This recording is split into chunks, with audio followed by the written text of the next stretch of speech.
To continue our comments of the moment of this morning, we had Laura Goodhue here, who is the Executive Director of Planned Parenthood Affiliates of Florida, and she's going to explain what is really the, what I call a very dangerous effect of this new Trump law.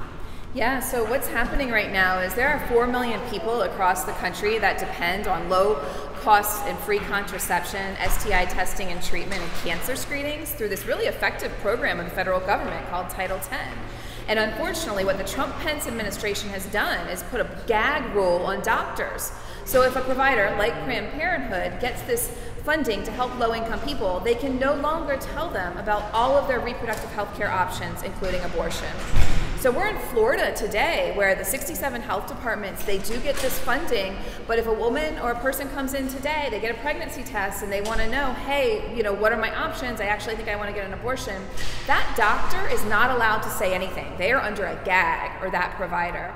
Now, here in Palm Beach County, Planned Parenthood has actually worked really closely with the health department for over 15 years through the Title X program to provide these services, mostly to young people who come in, they want to be tested for HIV, they want to have a pregnancy test, they want birth control they can afford that's confidential.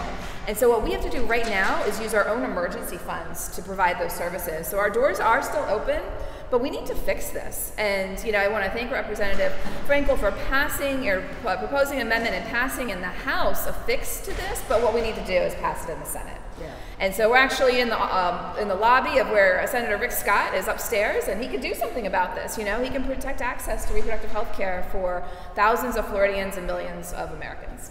And thank you, Laura. And I think one of the points I try to make is the Trump administration has now put these health providers in the position of having to choose between delivering some basic health care services to millions of people across this country without being able to tell them, give them their full reproductive choices, and giving really truthful medical information.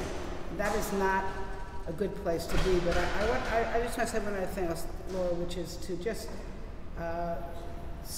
to congratulate Planned Parenthood first for being what many consider to be the premier provider of medical services to lower income people all over this country, and to be willing to stand up to the Trump administration, because we do not want to go back to those days before Roe v. Wade, when women were maimed or killed with back-alley abortions, and when, in effect, the state, the government, controlled women's bodies.